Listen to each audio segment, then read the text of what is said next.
नमस्कार. आज माझ्या ओपीडी मध्ये आले आहेत अरुण खामकर. वय आहे 55 वर्ष आणि ते सध्या आता अंधेरीला राहत आहेत. तर आम्ही जस्ट 5 दिवसापूर्वी यांना मुळव्याधावरती आम्ही लेझर ट्रीटमेंट केली. तर आता बघूया की पेशंटचा एक्सपिरियन्स, पेशंटला काय वाटतंय त्या लेझर ट्रीटमेंट बद्दल. मी अरुण खामकर, अंधेरीला राहायला आहे मी. तर मला हा त्रास 25-30 वर्षापासूनचा जुना त्रास आहे पायल्सचा. तर ते बऱ्याच ठिकाणी मी या गोष्टीसाठी बऱ्याच ठिकाणी गेलो, पण मला समाधानकारक असं कुठेही मला ट्रीटमेंट सापडली नव्हती. आणि सगळीकडे म्हणजे ते ऑपरेशनच सांगितलं मला, ओपन सर्जरी. तर ती मला अजिबात करायची नव्हती, कारण मी बऱ्याच ठिकाणी ऐकलं होतं ओपन सर्जरीमुळे काही फायदा होत नाही, वेदना होतात आणि पुन्हा ते मुळव्याध पुन्हा येतो असं मी ऐकलेलं आहे. त्यामुळे मी घाबरलो होतो. तर अलीकडे मी माझ्या मोबाईलवर सतत बघत असायचो. तर मला एक दीपक सर म्हणून चौधरी, त्यांच्या दादरला कुठेतरी त्यांचं ऑफिस आहे. तर कन्सल्टन्सीला त्यांची मी भेट घेतली, आधी फोन केला.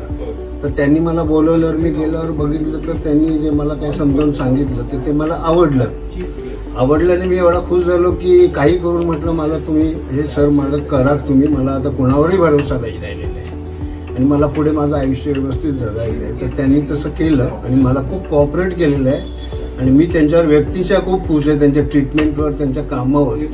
आणि मला चांगल्या पद्धतशीर, चांगल्या दादरचं जे सिम्बायोसिस हॉस्पिटलमध्ये मी ॲडमिट झालो आणि मला रात्री त्यांनी सोडलं आणि ऑपरेशन होऊन मी घरी गेलो आणि मला कोणत्याही प्रकारचा त्रास झालेला नाही. 15 दिवसाच्याच फक्त मी गोळ्या त्या कंटिन्यू अजूनही चालू आहेत आणि त्या आता मी पुढे आणखीन एक आठवडाभर घेणार आहे. आणि आज त्यांना मी फॉलोअप, त्यांनी मला बोलवलं होतं फॉलोअपसाठी या सरांनी. तर सरांनी आता मला बघितलं तर मला समाधान वाटलंय. त्यांनी सांगितलं की तुमचं ऑपरेशन एकदम ओके झालेलं आहे, काही घाबरू नका, पुन्हा का पायल्स होणार नाही असं इकडं सांगितलं. आणखी मला काय पाहिजे दुसरं. ऍक्च्युअली 5 दिवसापूर्वी यांच्यावरती आपण लेझर ट्रीटमेंट केली, बरोबर ना? कुठल्या दिवशी आपण ऍडमिट झाला होता? 9 तारखेला. 9 तारखेला झालं होतं आणि आजची तारीख आहे जवळपास 15 तारीख. आणि सेकंड डे पासून त्यांना पेन नाहीये, त्यांना ब्लिडिंग नाहीये. आणि जसं जे ओपन सर्जरीमध्ये जे होतं की मोशन अंडर कंट्रोल सुटतं, तुम्हाला असं काही वाटतंय की कंट्रोल सुटलेलं आहे? तर कसं आहे, मी नेहमी माझ्या प्रत्येक व्हिडिओमध्ये बोलतो की मुळव्याध जर तुम्हाला असेल किंवा फिशर असेल, आतमध्ये चिरा पडलेल्या असतील किंवा भगंदर हा व्याधी असेल तर तुम्हाला कुठेही कापाकापी करायचं नाहीये, तुम्हाला ओपन सर्जरी करायची नाहीये. कारण MS सर्जन जेव्हा त्या ठिकाणी ओपन सर्जरी करतात तेव्हा तिथले मोड असतील ते पूर्णपणे कापून टाकतात आणि टाके मारतात. शिवाय फिस्टुला जर असेल, भगंदर जर असेल, तो ट्रॅक पूर्णपणे कापून काढला जातो. त्याला आपण फिस्टुलेक्टोमी असं म्हणजे ओपन सर्जरी बोलतो. तर मी माझ्या प्रत्येक व्हिडिओमध्ये बोलतो, जर तुम्हाला काही त्रास असेल तर तुम्हाला कधीही ओपन सर्जरी करायची नाहीये. कारण कापाकापी केल्यामुळे मोशनचं कंट्रोल सुटतं आणि कापाकापी केल्यामुळे ऑपरेशन करून सुद्धा ते पुन्हा होतं. यांनी ऍक्च्युली माझे युट्यूबचे खूप व्हिडिओ व्हिडिओ खूप युट्यूबला माझे. तुम्हाला जर काही डाऊट वगैरे असेल, तुम्ही मला फेसबुकला माझे व्हिडिओज आहेत, इंस्टाग्रामला माझे रील्स आहेत, इंस्टाग्रामला व्हिडिओ आहेत, युट्यूबला शॉर्ट्स आणि युट्यूबला सुद्धा माझे व्हिडिओज आहेत, तुम्ही ते बघू शकता. त्यांनी जवळपास माझे 43 व्हिडिओ बघितले, त्यांना बरं वाटलं. नंतर ते इथे स्वतः माझ्याकडे आलेत की आणि आम्ही जस्ट एक 5 दिवसापूर्वी ट्रीटमेंट केली. तर मी तुम्हाला नेहमी सांगतो की तुम्हाला जर भगंदर असेल तर तुम्हाला धाग्याची ट्रीटमेंट पण नाही करायची, ना तुम्हाला शार्टसूत्र करायचं आहे. कारण धाग्याचं ट्रीटमेंट केल्यावर सुद्धा प्रॉब्लेम असा होतो की तिथे तो धागा टाकतात आणि त्या धाग्याने मध्ये कटिंग होतं, त्याला आपण शार्टसूत्र बोलतो. पण जेव्हा तुम्ही धाग्याचं ट्रीटमेंट करता तेव्हा पण पेशंटला खूप पेन असतं, खूप पेनफुल असतं. आणि भगंदर असा व्याधी आहे, त्यात जर तुम्ही शार्टसूत्र केलं भगंदरामध्ये तर ते धागे दर आठवड्याला चेंज करतात. जे आयुर्वेदिक डॉक्टर असणार तर ते भगंदरामध्ये जे धागे असतात ते दर आठवड्याला चेंज करतात.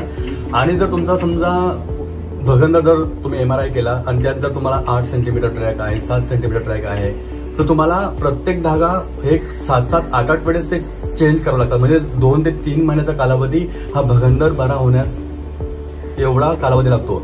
आणि भगंदरावरती जर धाग्याची ट्रीटमेंट जरी केली तरी पण तो 100% बरा होईलच असं नाहीये, बरोबर ना?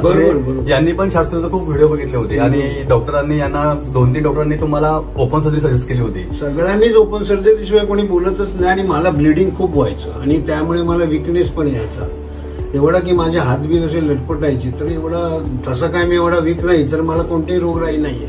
फक्त पायल्स हा जो होता रक्त पडायचं, वेदना व्हायच्या, मी संडासला जायला पण घाबरायचो. जे आहे ते खरं सांगायचं आहे. पण यांच्यावर मला कसं काय विश्वास बसला, यांच्या सरांकडे आलो आणि माझं ते नशीबच बदललं असं मी म्हणेन.